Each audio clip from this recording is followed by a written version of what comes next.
You're listening to another episode of All the Bees with me, Dr. G, and my scrub tech, Bree.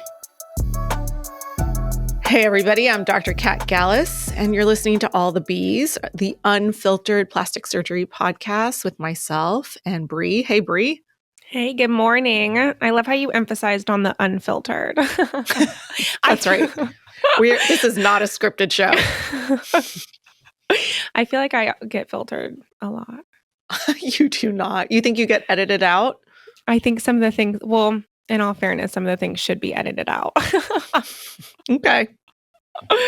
Well, today we're going to go back to basics. We're going to talk about fillers and Botox because those are the basics. That plus skincare is the foundation of, what the you things need we to can't live without. Correct. But first we got to hit the celebrity events. The first one, it's sort of mean to talk about this, I feel like, but everyone else is Bradley Cooper shows up with his face transformation. I mean, I think he just had an upper bleph and he has a lot more eyelid show than he used to. I feel like we talked about Brad Pitt at one point where he had a great facelift and they didn't mess with his eyes. And I think that's the key there. He looks very like Edward Cullen. I don't know. Oh, Cullen. He's the vampire, the Twilight one. I didn't want to say Robert Pattinson. Rob Pattinson. Okay. Yeah, he does. He just looks different.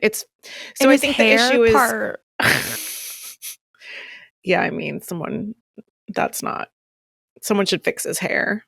Yeah, that's not the look. And he has kind of like that dark, almost like the scarring maybe, like that dark upper eye. It just looks really red. Maybe yeah, it looks inflamed. I mean, he's recovering from an upper bleph. It'll probably settle down. I can't tell if they did anything to his lowers. His face looks more narrow, which is wild, but I don't know. He looks a little feminized, I think, is the issue. His eyes are still blue, though. Props. Some buccal fat removal. I would hope not. That would be crazy. That's what it looks like, though, right? Mm-hmm. He's got like a snatched some masseter Botox. I mean, he'll always be Bradley Cooper. We love him. But I just feel like this is not... It doesn't look like him. It doesn't look like him. This isn't the vibe. No, but maybe he'll look better as everything settles down. It's also hard to tell, like maybe he lost weight. Like he just looks like a smaller, like a shrinky-dink version of himself. Like he looks slightly smaller. His head looks smaller. Eat a cheeseburger. His neck is smaller. So maybe he's just skinny. And his ears look bigger. I think that's the haircut. People are like freaking out though. I don't know. I do think he just needs time to settle down. Yeah. It just, it sucks to be out there with everybody commenting on the face. Yeah. But there's nothing you can do about the eyes. I guess you could just cruise around in sunglasses until very feminine settles out. Unless that's it settled. I don't think so. I doubt it. Well, Slay, at least he's doing things to take care of his appearance. He does get some points for that. Yeah, his skin looks good. Yeah. He is Botox. He is rejuvenated. Yes. Okay. And then speaking of people who are willing to talk about the plastic surgery they may or may not have, Jennifer Lawrence, this girl, Jolla, I love her. She cracks me up. She's my favorite. She's going to get her breast aug after baby number 2. She's like rushing to get it done because she has an upcoming film. Amen. And she has to shoot a nude scene. And she's like, my boobs are like not it after 2 babies. And I just want to do this aug. So I love that. Currently her plan. She even has a date in December. Although, did you see that movie where she's nude coming out of the ocean? I don't remember what it was. And her just boobs are flopping around. Like, I just feel like that was so great. That was pre-baby, though. And I think her boobs look good. I mean, they just look natural. Now she's going to look like Baywatch coming out for these nude scenes. Maybe. I'm sure she'll do something subtle. I don't think she's the type to change her whole look with like giant implants. But yeah, you never know. Love that. Yeah, so she definitely has been doing the rounds of interviews, and that was one of the things she talked about. And they asked her, well, would you still get the breast aug after having kids if you weren't in Hollywood and on screen? And she said, probably.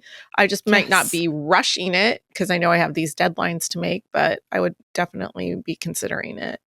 So I think that's fair. And I think we're going to see a lot more smaller, more natural augmentations in that population of people who've just had kids and they want just a little bit of upper pole fullness or just fill out what they had, kind of want their breasts to look like they did when they were breastfeeding and they were all, swollen. And then when they deflate, you just want a little something to fill that out. Like we did one of those yesterday. Been doing a lot of smaller implants, like very small. Just a little something. Yes. And hopefully with the advent of getting the Preservé, the local anesthetic breast aug, we can start offering that. So we'll see. The little get small your boobies at lunchtime. Yeah, that you could do with just some Elaclay.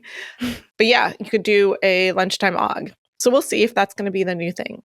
Next is Jennifer Aniston shutting down plastic surgery rumors. Girl, we know you get plastic surgery. Like, what is she trying to shut down? Well, she was doing look like that, age graceful, with nothing, and be a smoker because I know she smokes. Is she a smoker? Mm-hmm.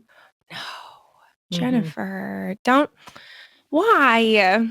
Because she can afford to do all the oxygen facials and whatnot to combat that. I think. She doesn't give me the look that she's aged gracefully. Like her face looks too good. No, she looks good. I think she looks, if you compare her to her 30 years ago, she looks older, but she looks good. Yeah. And I hate when they say they don't do plastic surgery, but she then cops to lasers and other stuff. I'm like, well, that's plastic surgery. We're talking, it's all in the same domain. You don't have to have a brow lift or have your face lifted, an actual surgery to. Is she denying Botox and fillers or just okay? She said, because it was in she's on the morning show now, which I regrettably am watching. And she was doing an interview, and Marianne Cotillard, I'm probably mispronouncing that, is on the show this season and was commenting on how she's aged so gracefully. And she's like, well, I do a lot of little tweaks, lasers and facials and skincare. I'm like, okay, well, sure. Okay.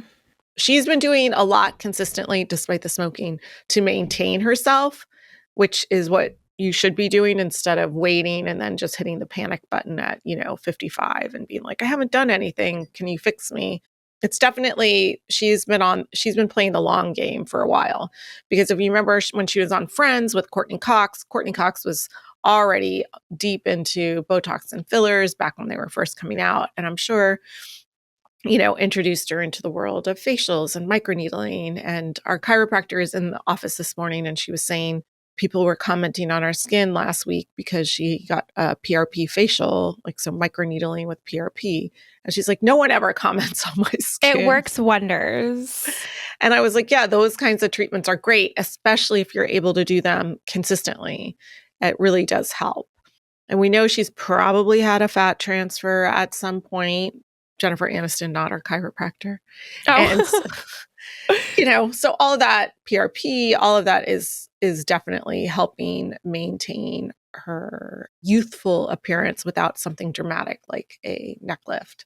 But you could also do, thread lifts and Ultherapy, and there's so many things you could do. How often can you do microneedling and PRP? Every 4 weeks if you wanted to. Perfect. I'm going to start scheduling myself in.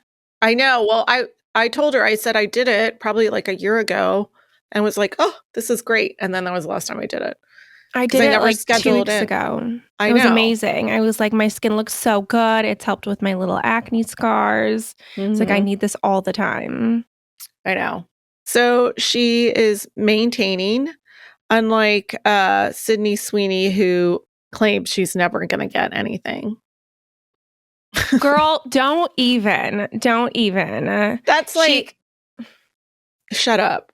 Yeah, that's not going to happen. That's because she looks like that right now. But give it a couple years, and when she does start to age, she's going to be Botox and fillers all day. Like, I just don't believe that. It's so like the arrogance of youth to be like, I'm never getting anything done. I don't do Botox. How old is she? She's so young. I don't know, actually. How old is she? 28. 28. Okay. Yeah. All right. Once you hit 30. Yeah, you don't need to do anything right now. You look great. You're going to wish you had preventative Botox. You haven't had a kid. You don't have anybody like stressing you out.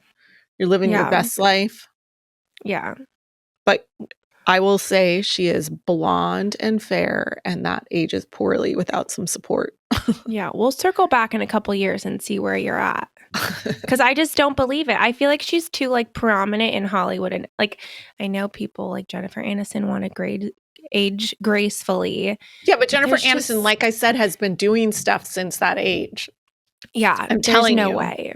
You start with like facials and then you just, ratchet up a little bit. And then you do a little tiny bit of Botox, maybe not when you have a dramatic role to play. And then she really doesn't need anything right now, but she has pretty large breasts. I hope she's keeping those strapped up and in, right? I mean, all of that stuff. And those are natural, right? Yeah. But I think if you live on a planet with gravity and you're going to animate your face and or have some kids and or age, you're probably going to need something. So love it for you if that's what you decide. Yes. Not the life I want to live. Which reminds me, I heard the most bananas story this morning on my podcast about, I'm just trying to remember who the celebrity. Oh, do you know who Buzz Aldrin is? Is it Aldrin? Oh, God. He landed on the moon. Is it Aldrin? Oh, recently? No. It's Aldrin. Sorry. No, he didn't land on the moon recently. Okay, I wasn't sure if this was a... He landed on the moon in like the 60s, remember? And so this only came up because Kim Kardashian said something irretrievably stupid about how Buzz Aldrin, who's now 95 and can't recall landing on the moon because he's 95, she's like, yeah, he's recanted. All of that was faked. Girl, no, they landed on the moon. So anyway, what I thought was wild. That'd be hard to fake, right? Especially back in the 60s. Like, this is giving Katy Perry vibes going to space, and they all said they faked it for the photo shoot. Right. So anyway, the quote from Buzz Aldrin was taken out of context, and we've been to the moon 100%. So I don't know, like, Kim, if you believe that, no wonder you didn't pass your boards. Right? No, not boards, bar. Sorry. Wow, I am just on one today. Bar exam. God forbid she tried to take her boards for medicine. Coffee. Yeah.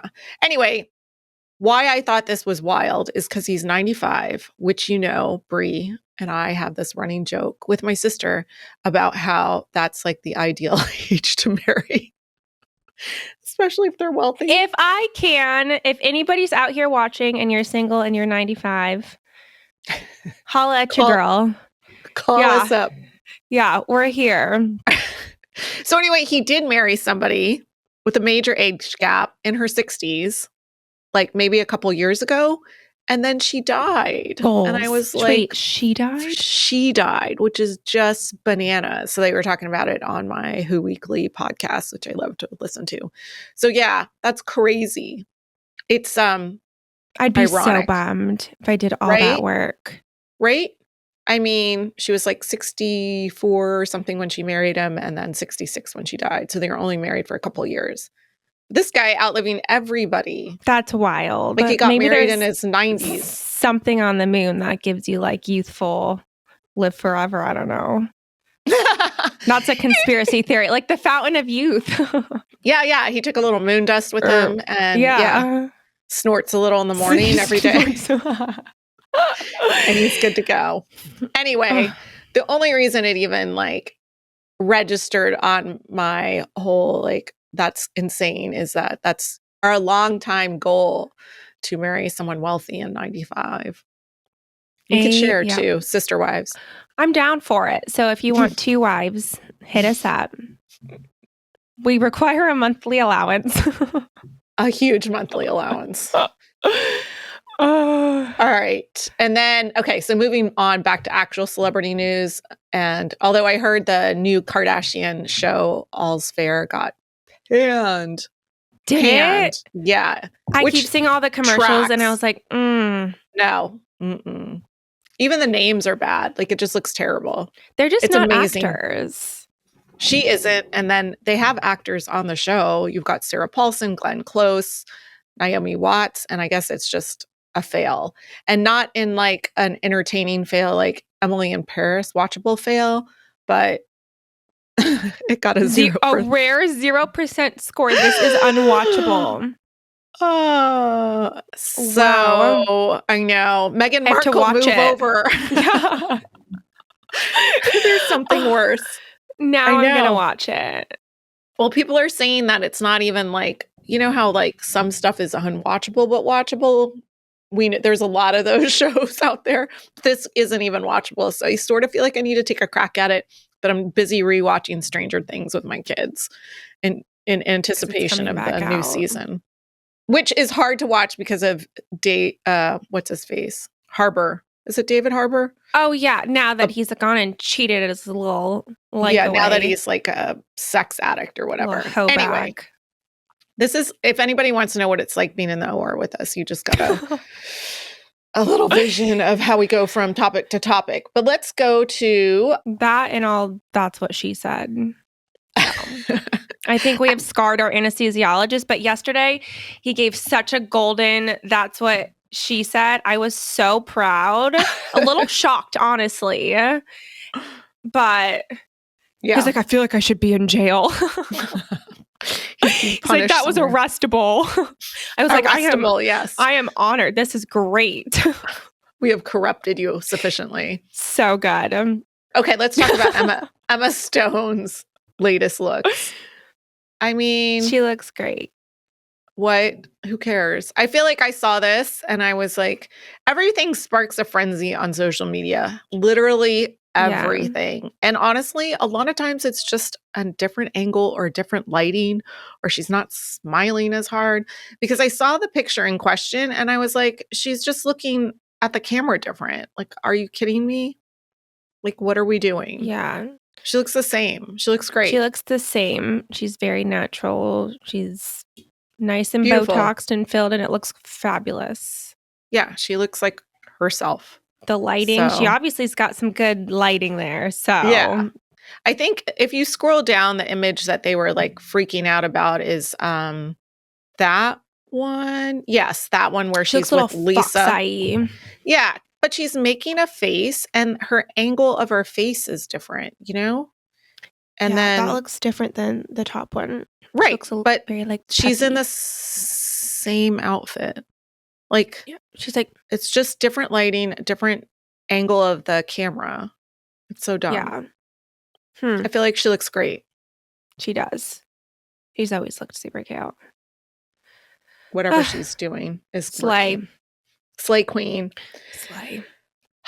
Yeah, she looks good. It's just the angle of her face, honestly. She's just scrunching her face in a different way. Like, and that just looks photoshopped anyways. Yes. Like, there's certain things that you can tell that are photoshopped. Yeah. Trust me, I love my Photoshop, so that just looks photoshopped. A little Facetune. Yeah. Okay. All right. So leave Emma Stone alone.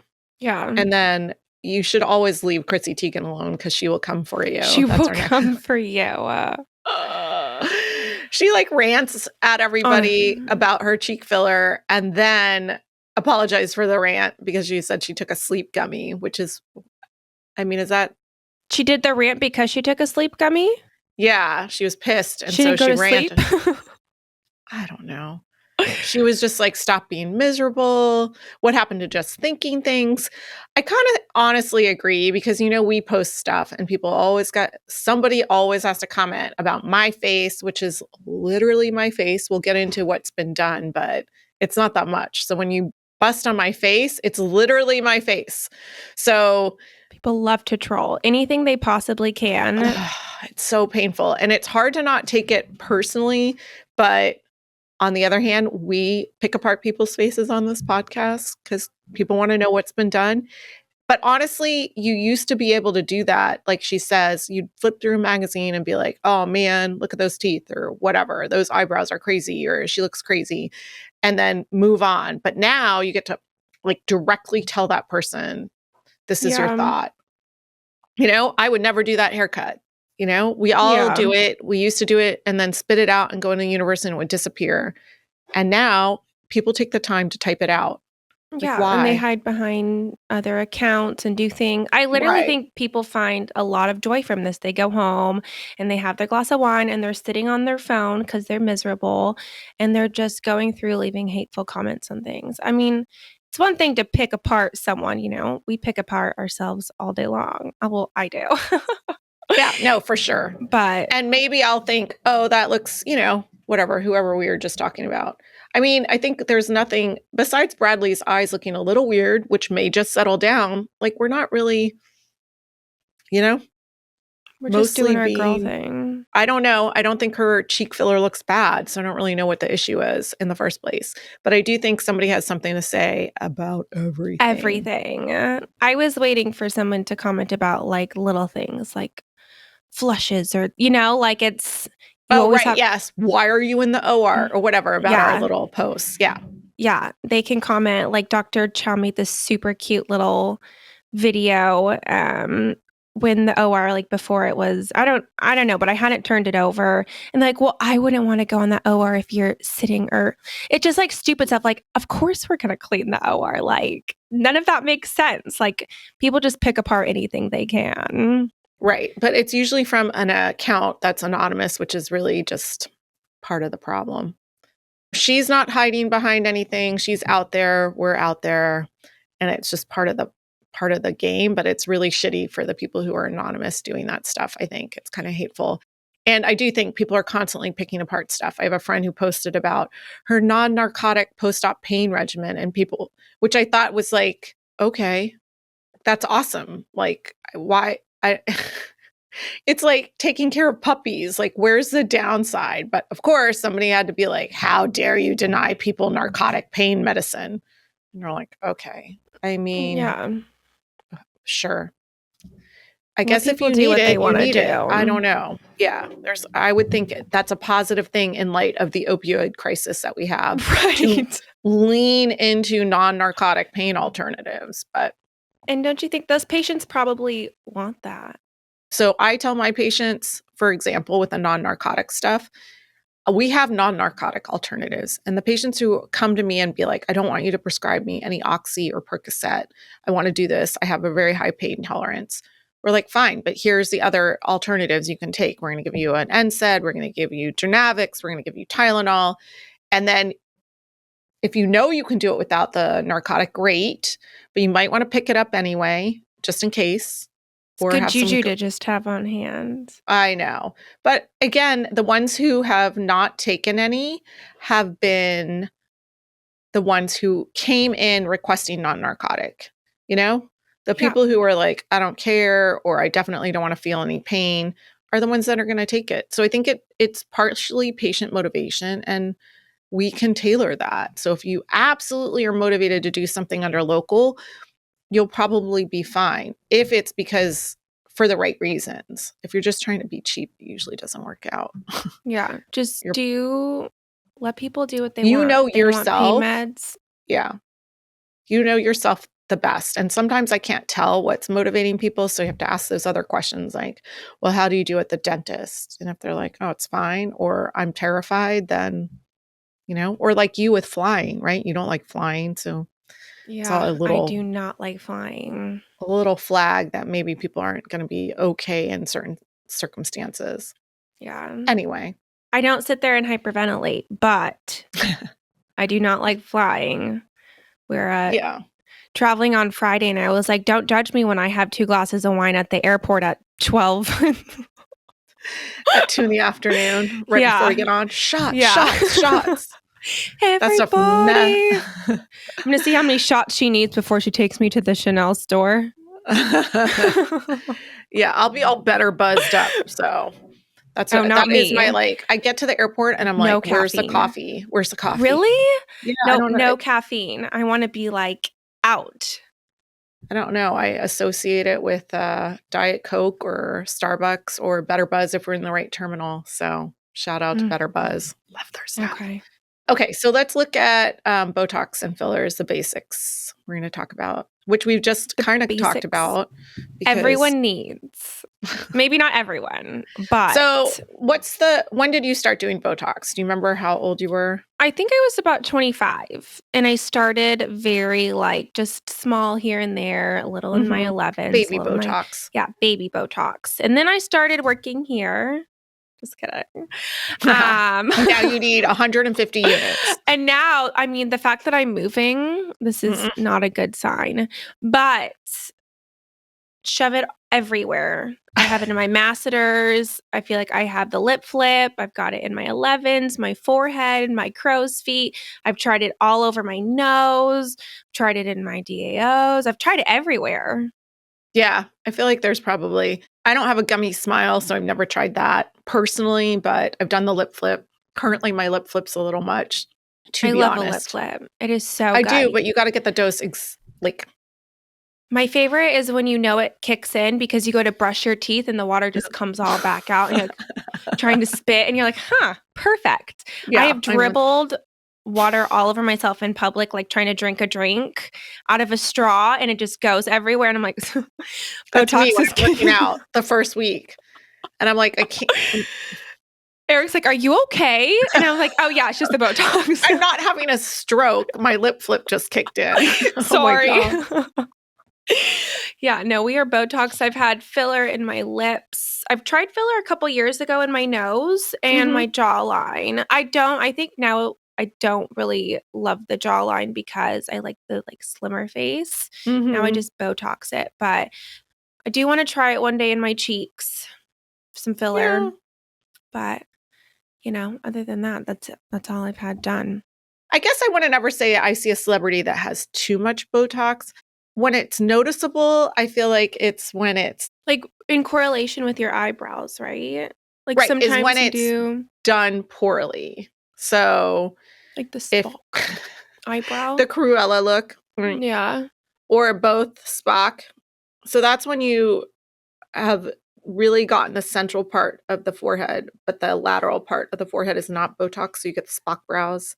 That's very noticeable. There is a Christmas movie, and what is it? It's Christmas with the Cranks, where he has classic Spock brows. We'll try to pull it up for you. But that is when your forehead, and it was probably done purposely honestly, because he looks insane. But when I do see that. This is what I think of every time. Yes. Yeah. And the fake tan is good too, honestly. So good. And I love a frozen look. Like, I want my face to be frozen. I want you to look at me and be like, I don't know if she's mad or sad or happy. Like, I love that. But I don't want to look like that. Yeah. Well, so again, that is just improperly placed Botox. So I think most people, even if you get totally frozen, which I think we've seen Nicole Kidman do before too, it is a little wild when they're supposed to be emoting for their job. But I don't think it's necessarily, I feel like it's pretty hard to overdo Botox. What's hard to do is, what's more likely to happen is that it's just improperly placed. So, and then that's usually the forehead. But you can also drop the eyelid, which is crazy when that happens, unfortunately. You can drop the cheek and make you look like you have a stroke. That's also pretty rare to happen, but it can happen if you get around the crow's feet and you get too low. So those are all things that can, those are the things I might notice, but I don't notice that someone's aggressively Botox. For the most part, it looks good. I mean, I don't think it's hard to overdo Botox. It's easier to misplace it. Filler, definitely you can overdo. Yes. Right? Yes. I also feel like you can underdo Botox. So what I noticed before I started working here is I would go to a med spa because I got it cheaper and it was like a Botox happy hour. And I feel like it lasted like, yeah, I can feel the eye roll. I feel like it lasted like a month. So like, I was like, can you like overly dilute it to where you're really not getting more Botox? Because then you came Absolutely. here and like mine lasts. Like I know how you guys make yours. And I know I've talked to a couple other nurses about this and they're like, oh, I was told that you're supposed to do this and this. I won't say it via on the podcast, but she's like, oh, I put this much sodium chloride in it or whatever you guys put in it. And Right. like, is It there comes any as a Botox powder. in there? It comes as a powder, right? It has to go to the freezer. It doesn't have to. It could be just refrigerated, but we like to keep it in the freezer until we reconstitute it, which is when we add bacteriostatic saline. And then that's the trick is like, how much saline are you adding to what is 100 units of Botox? Are you adding 4 cc's of saline? Are you adding 2.5 cc's, which is probably the most common? Dr. Chow adds 2 cc's, so makes it even more concentrated. And depending on the concentration, that's how much you're injecting is how many units you're getting. And so sometimes the med spas will over dilute it and they'll inject you a bunch of times, but you're only getting, 20 units total instead of 50 because they've diluted it down. And we do know that Botox is dose dependent. So the more you put in up to a point, the longer it'll last. So if you put 20 units in my 11s, it should last, 3-ish months, 2.5 to 4 months. If you put 12 units in there, it's probably going to last closer to 2 months. If you put 25 units, at some point you won't get longer lasting Botox. It just doesn't last any longer than 4 months would be the most. So most of the studies were done to titrate for that max dose and max effect. In other areas of the face, you don't want to put more in, right? So if you put too much in the lip, sure, it'll last longer. So the lip flip usually doesn't last as long because it's either 2 units and 2 units, total 4 units, or 2, 4, 6, 8 units. I personally prefer just 4 units. Dr. Chow likes to do 8, and then it's an aggressive lip flip, but it will last longer, right? I just like to be able to use a straw. And then the same thing goes with masseters. It'll last longer if you put more in, but you're not going to paralyze your masseter muscles, your jaw clenching muscles. You're just weakening them a little bit. So you don't need to go crazy. You just need enough to knock it down a little bit if that's if that's what you're trying to do is not jaw clench. And it just depends. It depends on how strong the muscle is. Men tend to require a little bit more Botox than women because their muscles are bigger and bulkier and need more. But if you dilute it down and you don't use enough units, it's not going to last as long. And then people metabolize it differently as well, or they get used to it. So there are other products. We keep saying Botox, but it's really a neuromodulator, and it's the OG. That's why it's like the Kleenex or Coke of, neuromodulators. So there are some alternatives. Have you tried any of the alternatives? I've tried Daxify. I really like Daxify. And I tried, what was the one we sampled recently that I didn't love? Maybe that's what it was. I think Dr. Chow loved it, and I wasn't a fan. I have not tried Dysport. I know. So do you recommend switching if you're doing Botox all the time? Do you recommend? I know some people say like, oh, if you do Botox this many times, transfer over to Dysport. So like, maybe it lasts longer. Your body doesn't metabolize it as fast. The idea is that you don't get used to it because they're all bound in general. I mean, to different things, usually some sort of protein. So it's not just a pure toxin. The only thing that's pure toxin is Xeomin. Daxify is bound to a peptide. This gets into the science of things. And then all the rest of them are bound to some sort of human-derived albumin protein. And then some of them are different versions of the toxin strain as well, which gets even more complicated. But in general, the thought is that you get used to the protein, and so it's not as effective. That's one of the theories. But I don't think you have to switch unless you really honestly think you're not getting the same result, because people are on Botox for years and years and don't have an issue. I think if your metabolism is higher, you're working out a lot, you're eating a lot of protein, maybe you're in doing hot classes. Sometimes that can, in certain patients, that can metabolize it faster. There is one tiny little study that says that taking zinc makes it last longer, but you have to take the zinc before you get treated.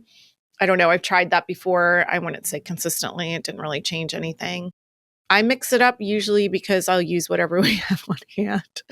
And I'll try new stuff. So there are a lot of very similar products to Botox. So you're right. Latibo, we tried. There's so many more products available in like South Korea and in Europe than we have, because here they have to go through FDA approval and it's a big deal to get through that. And so Latibo is recently available, but then you've got to market it and you're coming up against Botox, which is the one name, So what are you offering that's different? And I think the other alternatives haven't offered anything else, right? So I just tried Xeomin. It's almost a month, actually. So your skin looked so glowy, though. It did look good, but I just really needed good. some Botox. But yeah, I'm waiting to see how long it lasts, right? Because otherwise, then what's the point? Like, I'm just using an alternative. It kicked in great. It looked great. But now I'm a month out. So how much movement am I going to have? My forehead usually kicks in pretty fast. That's the first thing to kick back in.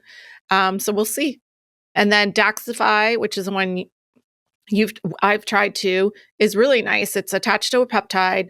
They did a study that showed that it gave you an actual glow, but they didn't compare it to another neuromodulator. They compared it to saline or whatever, like nothing. Oh. So yeah, I think they all actually give your skin a little bit of a glow. So compare the Daxi to another neuromodulator and then tell me about the glow.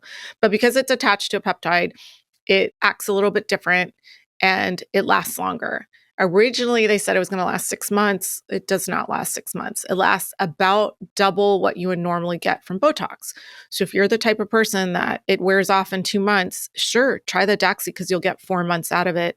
If you're somebody who can get 3 or 4 months out of Botox, then maybe consider trying the Daxi. And then if you only come in twice a year anyway, I mean, we have some people who come in once a year.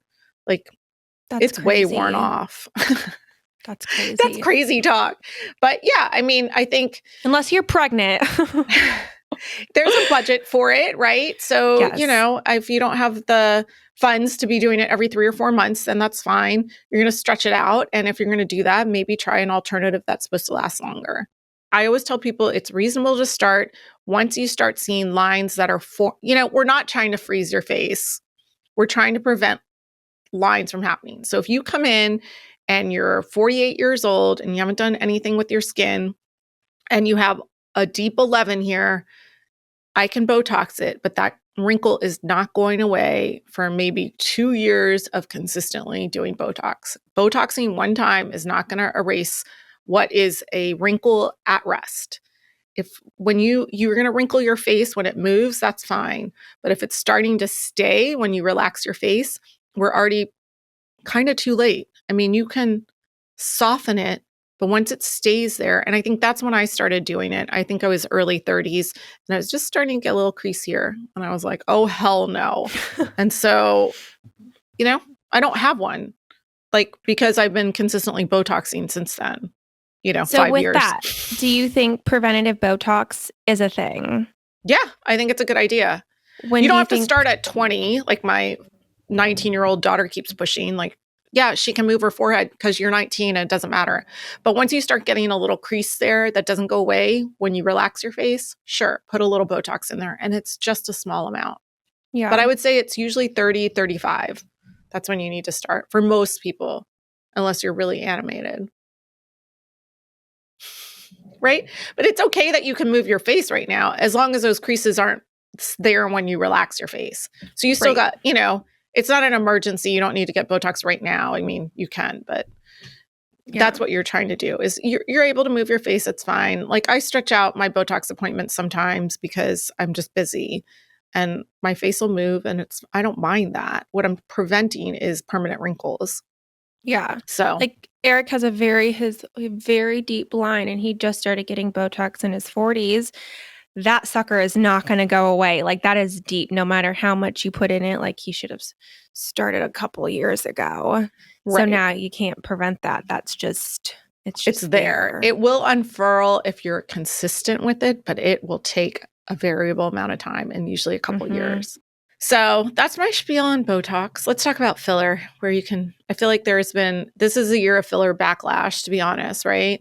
A lot less filler being placed. I feel like once they came out with that, like the filler just migrates and it always stays there, people were like, ah. I know, which is ironic because when filler was first introduced, if you go all the way back to when so back when I wasn't even a plastic surgeon, we used to do collagen-based products. And so you had a skin test, and we used this bovine, cow collagen. That was the filler, Articol, which I think you can still find in Mexico if you're so But then they came out with hyaluronic acid fillers, which you could just inject. You didn't need a skin test. It wasn't a foreign body. Your body breaks it down. So the original products, the problem was that, and it was indicated for lips, the problem was that it disappeared too fast, right? So like 10 or 15 years ago, people were bitching that their filler didn't last. So what did we do? The industry cross-linked the hyaluronic acid and tweaked it and made it more elastic and longer lasting. People kept pushing. I don't want to pay $700 for lip filler and then be done in 6 months. So now we have lip filler that lasts a year, lip filler that lasts 18 months. And now people are like, this lip filler won't go away. I can't dissolve it. So I think we're our own worst enemies. Now we have filler that lasts a really long time. It maybe moves from place to place, which is not ideal. And then when you do go to dissolve it, sometimes it's hard to dissolve or it's persistent. And I think when you're layering it on top, like let's say you've had cheek filler and then 2 years later you do a little more cheek filler, there's still a little bit of the original cheek filler left. And so as you stack on top of that over years, you're going to need less and less, ideally. It's a biostimulator. It's helping with collagen production. Like there's all these things going on that it's not just an on-off switch. Like I put filler in and a year later, I'm not going to see that filler anymore. No, there's probably still going to be a little residual filler. I feel like when I got my lips done, the first time I did them, I feel like that they were like back to the normal in like 3 months. And then I haven't done my lips in like 2+ years. Right. Such a long time. And I still have, from where I came from, I still got some lips, Mm-hmm. Same. I started lip filler and then I hadn't done anything for over 2 years. And then I had Dr. Chow inject my lips, I want to say a year ago now. And I am not due for any lip filler anytime soon. I'm good for a while. Speak for yourself. And same she thing loves goes me and all my requests. Same thing goes for cheek filler, under eye filler. I feel like got the most. I don't even like doing it anymore. You can put a tiny bit here and here, but it does migrate. That for the little lines or to make it look more filled in for volume? For volume. The little lines, that crepey skin, that's, good skincare, laser. Filler's not going to help with the crepey skin. Why do people hate doing under eye filler? I feel like I've talked to a lot of people that do not like it. So it's a high risk area, right? So you can inject into a vessel that could potentially cause blindness. Nobody wants that. So there are some vessels like kind of in this area that are high risk to inject around. This area too is high risk. This area is actually one of the first areas we used to inject is also high risk. Anything around the nose.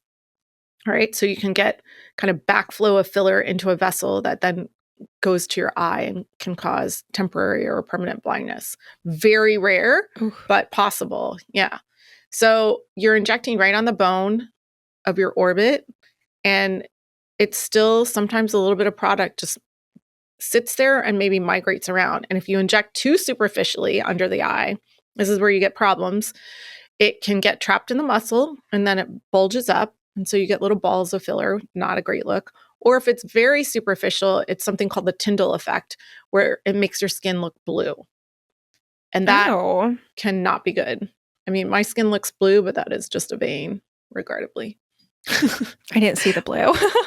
I have like a little blue, I don't know.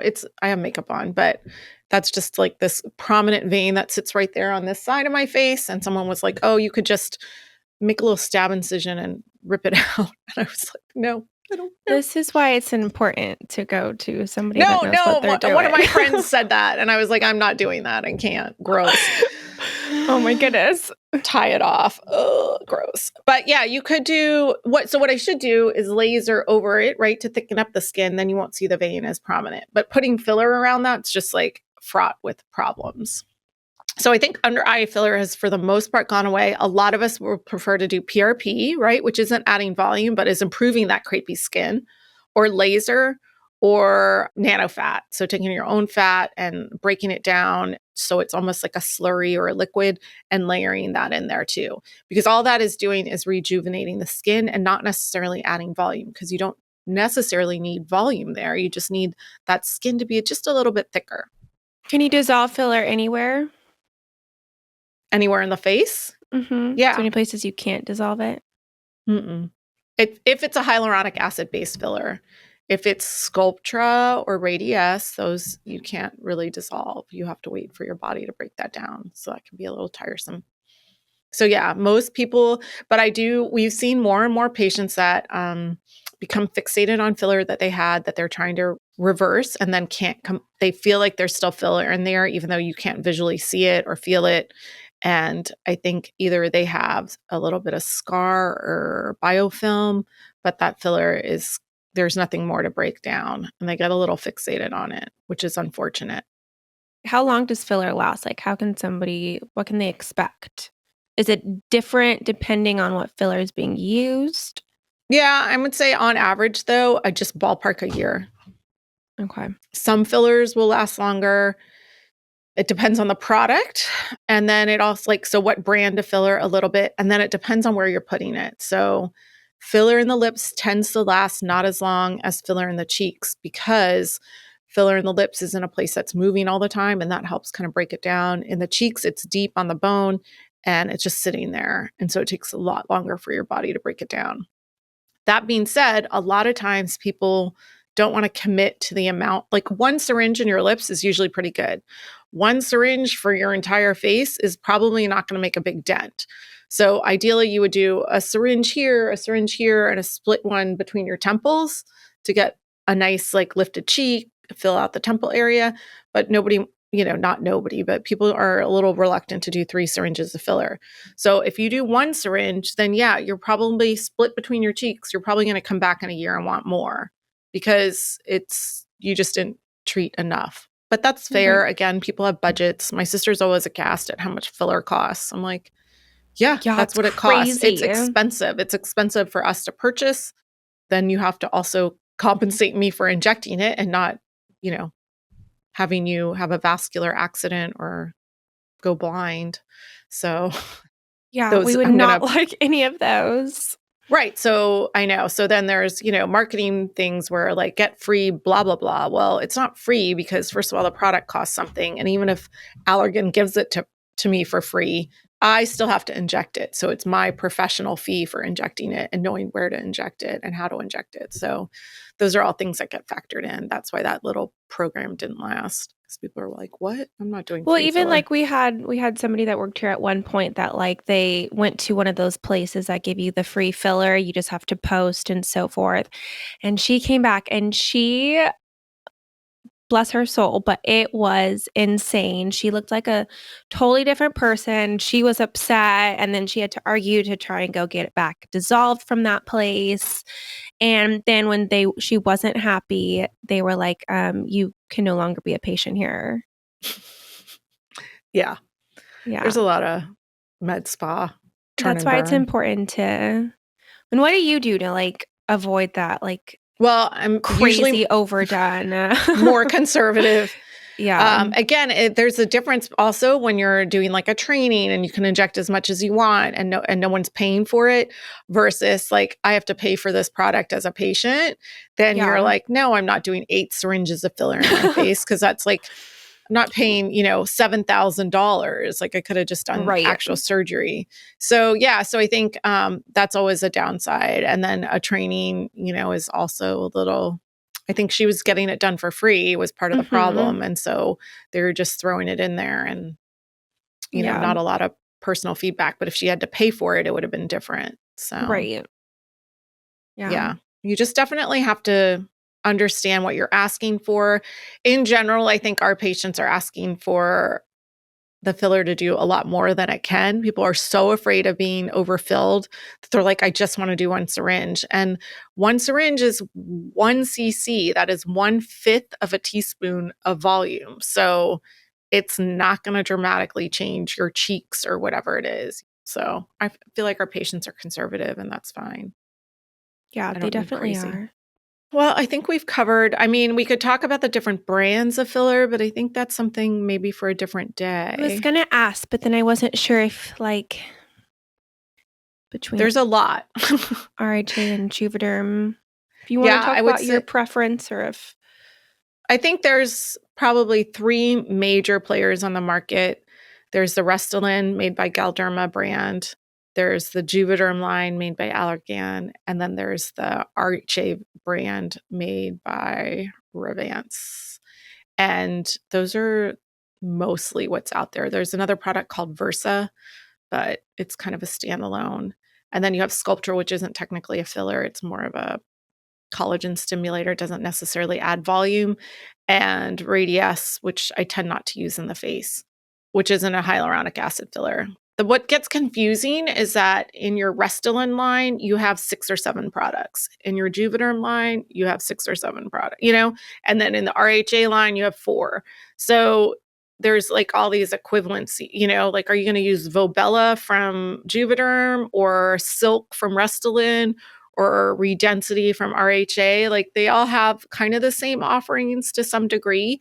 And I kind of like the RHA products because they have a little bit more stretch. They move with your face a little bit more. And I recently had somebody have an adverse reaction to one of their products, which we've all seen with Juvederm. So Allergan's always argued, well, that's just because there's that much product out there. Like, it's been around longer, so you're more likely to see an issue. I've seen it with the Galderma products for sure. But you can get like a delayed hypersensitivity to it, which is a massive bummer when it happens. And it's usually triggered by something. In this case, I had injected someone's lips, I don't know, like several months ago, actually. And then she had a dental procedure for a root canal and her lips got swollen, which I've seen happen before. It happened to a girl who used to work in this office. She had Vobella. This patient has an RHA product. I've seen it with Galderma products. It just does something it creates an inflammatory reaction to the product that you still have. And we treat it with antibiotics and sometimes steroids, and it usually calms down. You can dissolve the filler, but that's a bummer because then you lose all the filler that you just put in there. Right. So if you can ride it out, that's the way to go. It's just uncomfortable. It's the equivalent of getting like a really horrible cold sore, you know, like you just are stuck with it. If you have an allergic reaction, you can get something called angioedema, which is swelling of your lips and sometimes your tongue, but mostly your lips. And that can happen. I had that happen. I had an allergic reaction, which I almost am never allergic to anything. And my lips got massive. And I was like, ugh, is it 10 times worse because I have lip filler, or is it just my allergic reaction? Hard to know. And there were people, remember, who were having, when the first COVID vaccines came out, their filler was like getting that delayed hypersensitivity reaction after the COVID shot. So who knows what's going to trigger it. Oh, well, the things we do. Things we do for beauty. And there's also filler that you can put into other areas of the body, correct? Yeah. So we can do alliclay, which is, we've talked about before, is fat, human-derived, desensitized, DNA, you know, cleaned up fat plus extracellular matrix. There's Renuva, which is just the extracellular matrix without the fat cells. And there's lipoderma, which is, again, both the fat and the extracellular matrix, but in like a slushy form for the face. You can use alliclay and Radiesse in other parts of the body to like either add a little bit of volume, sculpt or two, or to like stimulate collagen and hopefully reverse some of that creepy skin. So we do a fair amount of that, and it works great in the booty and sometimes in the upper arms. I would say those are the 2 places I like to do it the most. I want some in my butt as well. There you have it. All right.